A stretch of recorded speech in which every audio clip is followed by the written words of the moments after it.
नमस्कार। आज हम एक ऐसी किताब की दुनिया में चलेंगे जो किसी लाइब्रेरी या स्टडी में नहीं बल्कि बेहद ही असाधारण हालात में लिखी गई थी। हम बात कर रहे हैं जवाहरलाल नेहरू की भारत की खोज की। ये महज एक किताब नहीं है, ये तो एक सफर है, एक बौद्धिक यात्रा जो शुरू हुई एक जेल की कोठरी से। जरा सोचिए, साल है 1942 और जगह अहमदनगर किले की एक जेल। बस यहीं इन्हीं चार दीवारों के बीच जवाहरलाल नेहरू ने अपने जहन में एक कमाल की यात्रा शुरू की। एक ऐसी यात्रा जिसका मकसद था भारत की आत्मा को खोजना। और सच कहें तो यही माहौल, यही कैद इस किताब को एक बहुत ही अलग, एक बहुत ही अनोखा नजरिया देती है। और देखिए, यही वो सबसे बड़ा सवाल उठता है जो नेहरू की इस पूरी खोज को, इस पूरी कहानी को एक ढांचा देता है कि आखिर एक जेल की कोठरी से कोई पूरे राष्ट्र की आत्मा को कैसे खोज सकता है। जब बाहर की दुनिया से सारा संपर्क ही कट गया हो तो कोई अपने देश के हजारों साल पुराने इतिहास से, उसकी चेतना से भला कैसे जुड़ सकता है। तो चलिए इसी सवाल का जवाब ढूंढने के लिए जरा और गहराई में उतरते हैं।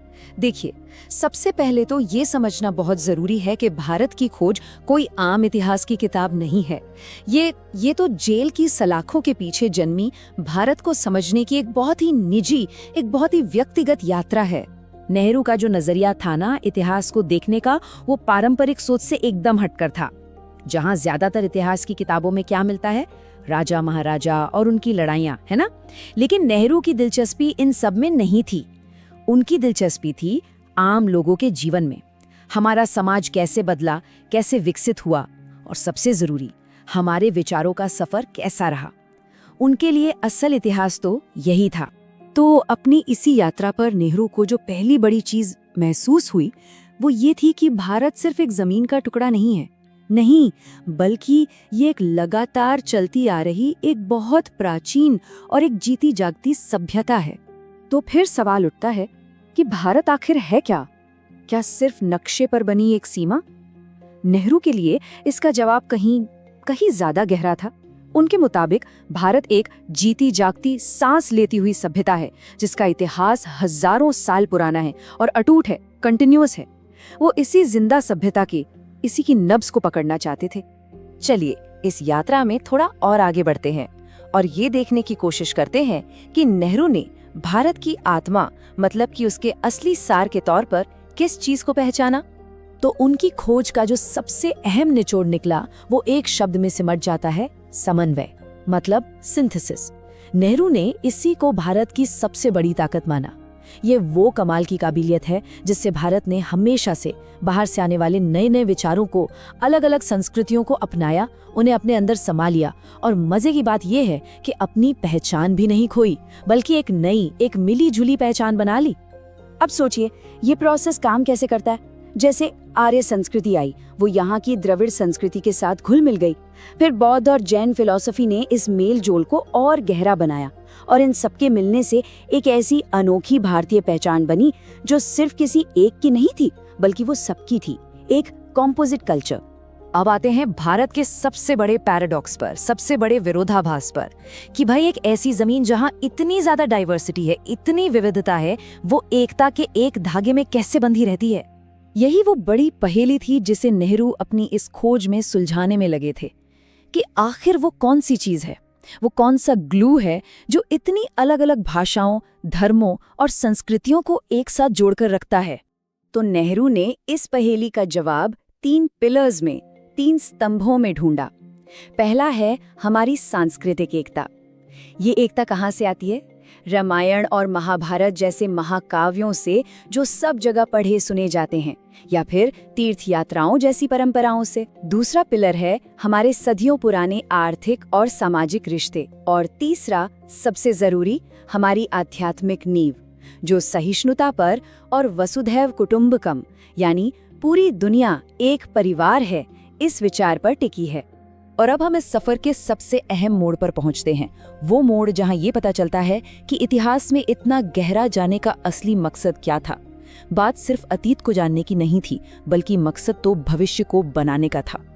और यही इस किताब का सबसे पावरफुल, सबसे सेंट्रल मैसेज है।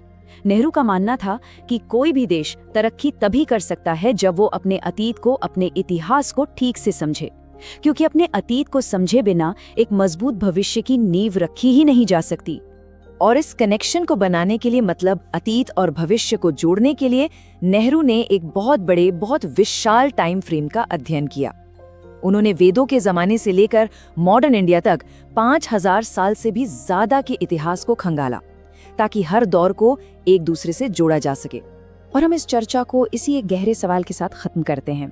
नेहरू की वो ऐतिहासिक खोज आज के दौर से कैसे जुड़ती है? क्या आज भी हम सब अपने अपने तरीके से भारत की उसी आत्मा के खोज में नहीं लगे हुए हैं? इस पर सोचना तो बनता है। अच्छा, भारत की कहानी आखिर शुरू कहाँ से होती है? क्या किसी एक लड़ाई से, या फिर किसी राजा के जन्म से? आज हम जवाहरलाल नेहरू के नजरिए से इसी सवाल का जवाब ढूंढेंगे और चलेंगे भारतीय सभ्यता की उस सुबह में जहां से सब कुछ शुरू हुआ। अब ये सवाल सुनने में तो बहुत सीधा लगता है ना? पर इसका जवाब उतना सीधा है नहीं। क्यों? क्योंकि भारत की कहानी किसी एक पॉइंट से शुरू ही नहीं होती। इसका जवाब हमें हजारों साल पीछे ले जाता है, इतिहास की गहरी धुंध में। नेहरू का भी यही मानना था कि भारत की नींव वो किसी एक दिन में नहीं रखी गई। ये कोई तारीख या किसी लड़ाई का नतीजा नहीं है, बल्कि सोचिए, ये एक बहुत बड़े पेड़ की तरह है जिसकी जड़ें हजारों सालों में धीरे धीरे, परत दर परत गहरी होती चली गई। तो चलिए इस कहानी के पहले चैप्टर में चलते हैं। एक ऐसी सभ्यता जो जितनी ज्यादा एडवांस थी उतनी ही रहस्यमयी भी। तो देखिए, सिंधु घाटी सभ्यता, जिसके सबसे बड़े उदाहरण हैं हड़प्पा और मोहनजोदड़ो, वो अपने वक्त से कहीं कहीं आगे थी। यहाँ हम सिर्फ कुछ बस्तियों की बात नहीं कर रहे हैं, नहीं, हम बात कर रहे हैं पूरी तरह से प्लान्ड शहरों की। और पता है, यही बात इसे सबसे अलग बनाती है, इसका ऑर्गेनाइजेशन। जरा सोच कर देखिए, उस जमाने में हर घर में पानी और ड्रेनेज का सिस्टम था, सड़कें एकदम सीधी और चौड़ी थीं, और पब्लिक फैसिलिटीज पर तो जबरदस्त ध्यान दिया जाता था। ये सब क्या दिखाता है? यही कि उनका समाज कितना व्यवस्थित था, जहां साफ सफाई और प्लानिंग की कितनी ज्यादा अहमियत थी।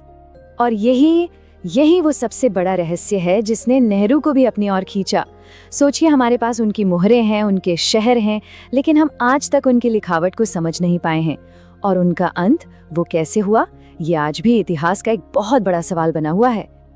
अब सिंधु घाटी सभ्यता के खत्म होने के बाद एक नई संस्कृति सामने आई, एक ऐसी संस्कृति जिसने भारत की सोच और दर्शन की नींव रखी। तो चलिए देखते हैं कि ये बदलाव आया कैसे। ये जो नई आर्य संस्कृति आई ना, ये बहुत अलग थी। मतलब जहां सिंधु घाटी के लोग शहरी थे, व्यापारी थे, वहीं आर्य संस्कृति गांव पर आधारित थी। उनका जीवन पशुपालन और प्रकृति की पूजा के इर्द गिर्द घूमता था, जैसा कि हमें वेदों में भी देखने को मिलता है। तो ये एक शहरी जिंदगी से एक तरह से प्रकृति पर आधारित जिंदगी की तरफ एक बहुत बड़ा शिफ्ट था। अब देखिए, जैसे जैसे समाज बढ़ने लगा तो काम के आधार पर एक सोशल स्ट्रक्चर बना, जिसे हम वर्ण व्यवस्था के नाम से जानते हैं। इसमें कौन थे? ब्राह्मण यानी ज्ञान देने वाले, क्षत्रिय जो रक्षा करते थे, वैश्य जो व्यापार करते थे, और शूद्र जो सेवा करते थे। मतलब इसका मकसद था कि समाज के सारे काम सही ढंग से चलते रहें। और नेहरू यहाँ एक बहुत जरूरी बात बताते हैं। वो कहते हैं कि ये जो व्यवस्था थी, ये शुरुआत में बड़ी फ्लेक्सिबल थी। मतलब आपका वर्ण आपके काम से तय होता था, आपके जन्म से नहीं। लेकिन हुआ क्या? वक्त के साथ ये एकदम कठोर हो गई और जन्म पर आधारित हो गई, और इसी ने समाज में एक पक्की ऊंच नीच बना दी। देखिए, जब समाज में एक ठहराव आया, जब लोगों की रोजमर्रा की जरूरतें पूरी होने लगी, तब उनके पास इससे आगे सोचने का वक्त था। और बस यहीं से भारत की वो महान दार्शनिक खोज शुरू हुई। लोगों ने खुद से और एक दूसरे से जीवन के सबसे गहरे सवाल पूछने शुरू कर दिए, और इन्हीं सवालों के जवाबों की तलाश ने जन्म दिया उपनिषदों को। इन ग्रंथों को भारत की सबसे बड़ी इंटेलेक्चुअल अचीवमेंट्स में से एक माना जाता है। और हाँ, ये सिर्फ धार्मिक ग्रंथ नहीं है, ये तो गहरा दर्शन है, फिलॉसफी है। इन्हीं ग्रंथों ने दुनिया को आत्मा यानी हमारे अंदर का सेल्फ और ब्रह्म यानी इस पूरे यूनिवर्स की अल्टीमेट रियलिटी, इनके बीच के कनेक्शन जैसे फंडामेंटल आइडियाज दिए। और यही नहीं, उन्होंने ये भी समझाया कि हमारे कर्म और पुनर्जन्म का साइकिल आपस में कैसे जुड़ा हुआ है।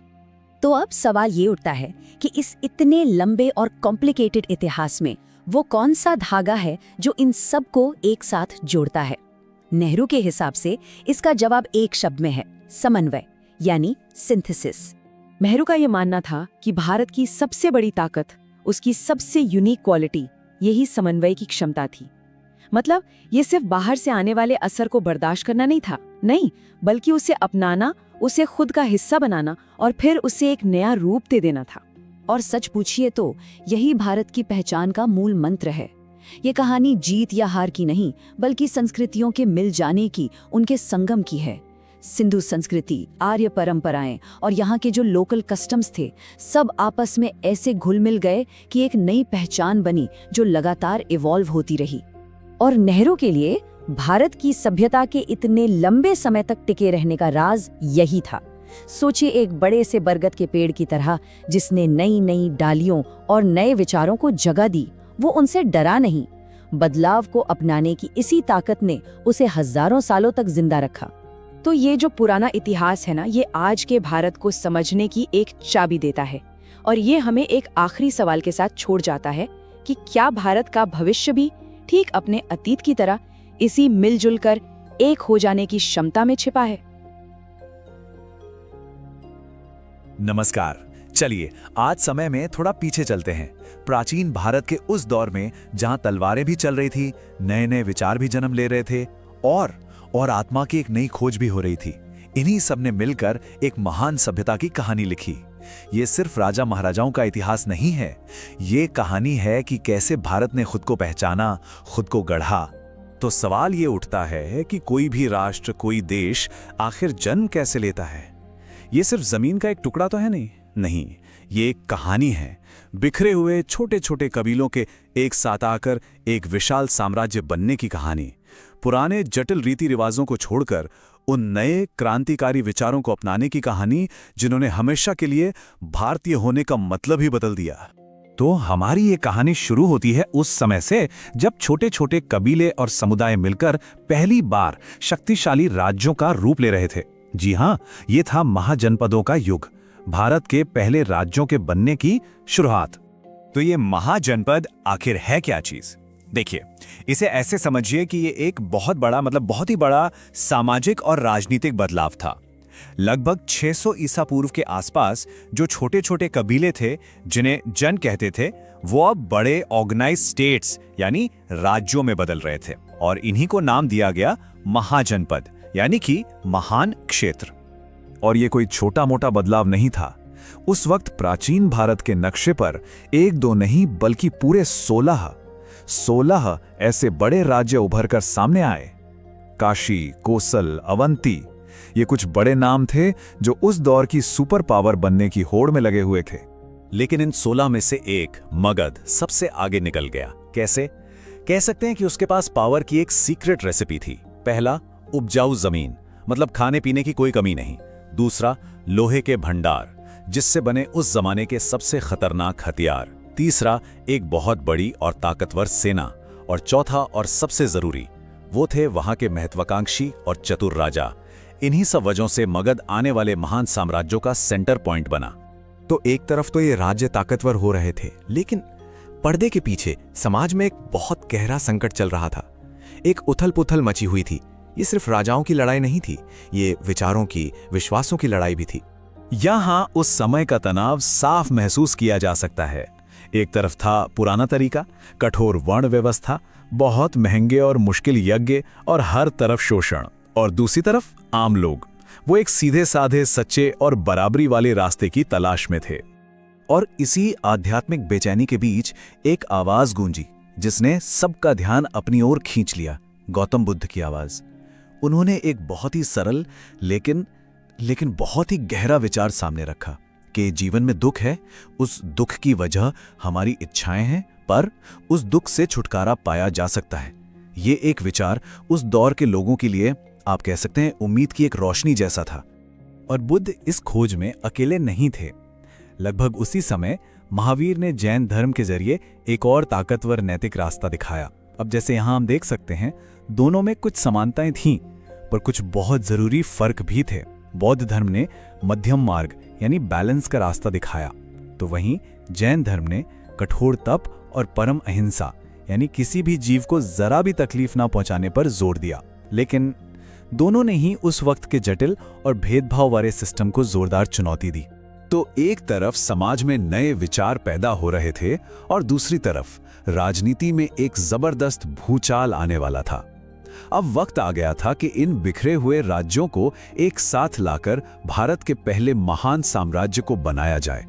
और इस बहुत बड़े काम को अंजाम दिया एक कमाल की जोड़ी ने, चंद्रगुप्त मौर्य और उनके जीनियस गुरु चाणक्य।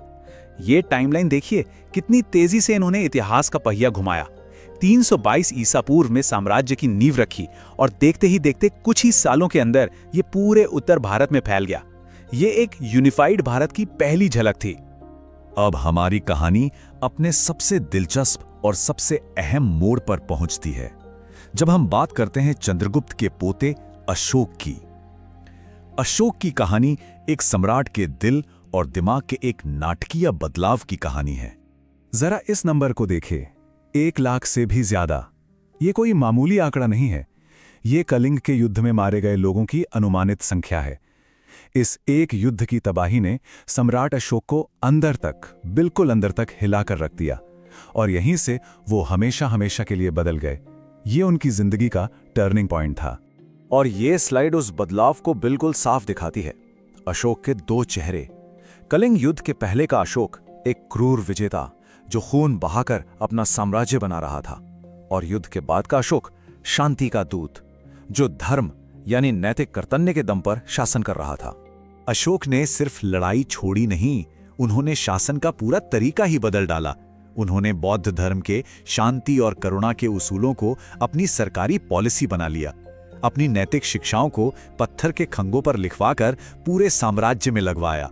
आम लोगों की भलाई के लिए अस्पताल बनवाए, सड़कें बनवाईं और अपने दूतों को सिर्फ भारत में ही नहीं बल्कि पूरे एशिया में शांति का पैगाम लेकर भेजा। और इसीलिए जवाहरलाल नेहरू इस पूरे दौर को भारत का स्वर्णिम बौद्धिक और राजनीतिक युग कहते हैं।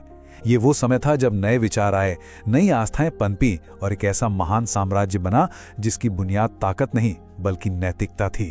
और अशोक की यही विरासत आज हमारे सामने एक बहुत गहरा और जरूरी सवाल खड़ा करती है। क्या ताकत और नैतिकता, पावर और मोरालिटी सच में एक साथ चल सकते हैं? क्या कोई शासक एक ही वक्त में ताकतवर भी हो और नेक भी? ये एक ऐसा सवाल है जो हजारों साल बाद आज भी उतना ही जिंदा है, उतना ही जरूरी है। नमस्कार, आज बात करते हैं मध्यकालीन भारत की। एक ऐसा दौर जिसने इस उपमहाद्वीप को हमेशा हमेशा के लिए बदल कर रख दिया। देखिए, ये सिर्फ राजाओं और उनकी लड़ाइयों का वक्त नहीं था, बल्कि ये एक बहुत गहरे सांस्कृतिक बदलाव का दौर था जिसने एक बिल्कुल नई पहचान को जन्म दिया। तो चलिए इसी दौर को जरा और करीब से समझते हैं। तो हमारे सामने सबसे बड़ा सवाल यही आके खड़ा होता है, क्या ये दौर सिर्फ 2 अलग-अलग सभ्यताओं के टकराव का था, या फिर ये एक बहुत बड़े सांस्कृतिक मेलजोल, एक ग्रैंड सिंथेसिस की शुरुआत थी? यही वो सवाल है जो इस पूरी कहानी में हमें रास्ता दिखाएगा। तो चलिए सबसे पहले उस समय के भारत की तस्वीर देखते हैं। गुप्त साम्राज्य जो एक बड़ी ताकत था, उसके खत्म होने के बाद भारत की हालत कुछ ऐसी थी कि हाँ, सांस्कृतिक रूप से तो वो बहुत जीवंत था, लेकिन राजनीतिक तौर पर छोटे छोटे राज्यों में पूरी तरह बंटा हुआ था। जैसा कि जवाहरलाल नेहरू ने अपनी किताब में भी लिखा है, कोई एक सेंट्रल पावर थी ही नहीं, और इस वजह से भारत राजनीतिक रूप से काफी कमजोर और बिखरा हुआ था। और जाहिर है ऐसी स्थिति बाहर की ताकतों के लिए एक मौके की तरह थी। अब इस बिखरे हुए राजनीतिक माहौल में उत्तर भारत में कई शक्तियां उभर कर सामने आईं। इनमें सबसे खास थे राजपूत, जो अपने योद्धा वाले मिजाज और जबरदस्त शौर्य के लिए जाने जाते थे। राजपूतों की पहचान ही थी उनका बेजोड़ साहस, अपने सम्मान के लिए जीने और मरने का जज्बा, और वो शानदार किले और महल जो आज भी उनकी कहानी कहते हैं। पृथ्वीराज चौहान और राणा प्रताप जैसे शासकों ने तो वीरता की ऐसी मिसालें कायम की जो आज भी हम याद करते हैं। लेकिन देखिए, विडंबना यही थी कि जो उनकी सबसे बड़ी ताकत थी, उनकी आज़ादी की जबरदस्त भावना, वही उनकी सबसे बड़ी कमजोरी भी बन गई। उनमें आपस में एकता की बहुत कमी थी, जिसकी वजह से वो कभी एक होकर कोई मजबूत मोर्चा नहीं बना पाए। और बस यही आपसी फूट एक नई शक्ति के लिए इस उपमहाद्वीप में आने का रास्ता तैयार कर देती है। और ये शक्ति यहाँ एक नहीं बल्कि कई अलग अलग तरीकों से पहुंची। ये बात समझनी बहुत जरूरी है कि भारत में इस्लाम का आना सिर्फ तलवार के जोर पर नहीं हुआ। उससे सदियों पहले से व्यापारी, सूफी संत और विचारों का लेन देन, ये सब शांति से दो संस्कृतियों को आपस में जोड़ रहे थे। हालांकि इस शांतिपूर्ण लेन देन के बावजूद एक फौजी टकराव ने भारत का राजनीतिक नक्शा हमेशा के लिए बदल दिया, और वो था तराइन का युद्ध, जहां मोहम्मद गौरी ने पृथ्वीराज चौहान को हराया और यहीं से भारत में मुस्लिम शासन की नींव पड़ी। और इसी जीत के बाद दिल्ली सल्तनत की स्थापना हुई। सदियों बाद भारत को एक सेंट्रलाइज्ड पावर मिली। इसने एक नया एडमिनिस्ट्रेटिव सिस्टम बनाया, पारसी को ऑफिशियल भाषा बनाया, और फिर एक के बाद एक कई वंशों ने यहाँ से हुकूमत की। और यहीं हम अपने उस पहले और सबसे बड़े सवाल पर वापस आते हैं। जब दो बिल्कुल अलग दुनियाएं इस तरह से मिली, तो फिर आगे हुआ क्या? यहीं इस दौर का असली तनाव सामने आता है। शुरुआत में तो जाहिर है टकराव हुआ, लेकिन फिर धीरे धीरे ये दोनों संस्कृतियां एक दूसरे में घुलने मिलने लगीं और एक दूसरे पर अपना असर डालने लगीं।